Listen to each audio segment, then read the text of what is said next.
भांडूपच्या प्रभाग क्रमांक भांडूपमध्ये नगरसेविका आशा कोपरकरांविरोधात गुन्हा दाखल झालेला आहे। भांडूपच्या प्रभाग क्रमांक 110च्या त्या नगरसेविका आहेत। अनैतिक संबंधाच्या संशयातून महिलेचं अपहरण केल्याचा आरोप आहे। आशा कोपरकर या काँग्रेसच्या नगरसेविका आहेत आणि त्यांच्या संपूर्ण कुटुंबावर भांडूप पोलीस ठाण्यात गंभीर गुन्हा दाखल झालाय। यामध्ये आशा कोपरकर, त्यांच्या 2 मुली, जावई, मुलगा आणि त्यांच्या चालकाचा समावेश आहे। नगरसेविका आशा कोपरकर या काँग्रेसचे ज्येष्ठ नेते सुरेश कोपरकर यांच्या पत्नी आहेत।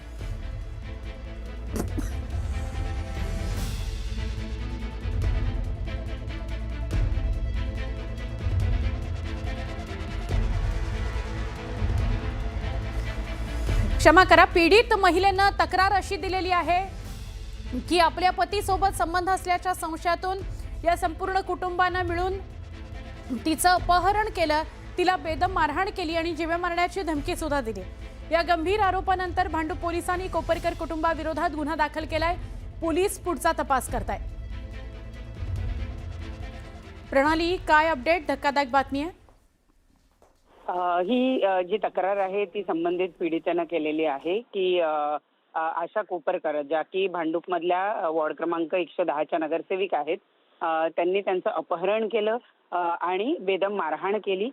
या प्रकरणामध्ये आशा कोपरकर यांचे पती जे आहेत, जे काँग्रेसचे नेते आहेत सुरेश कोपरकर यांच्याबरोबर अनैतिक संबंध आहेत असं म्हणत या महिलेचं आशा कोपरकर, त्यांच्या मुली, त्यांचा जावई आणि चालक यांनी मिळून अपहरण केलं आणि त्यानंतर त्यांना बेदम मारहाण केली असा आरोप या महिलेनं केलाय। या प्रकरणामध्ये भांडूप पोलीस स्टेशनमध्ये तक्रार दाखल झालेली आहे आणि त्यामुळे आता इथून पुढचा तपास पोलीस करतायत। या प्रकरणामध्ये तथ्य निघालं आणि 2 वर्षापेक्षा जास्त कालावधीची शिक्षा जर आशा कोपरकर आणि त्यांच्या कुटुंबियांना झाली तर मात्र आशा कोपरकर यांचं नगरसेवक पद सुद्धा धोक्यात येऊ शकतं असं या ठिकाणी सांगितलं जात आहे।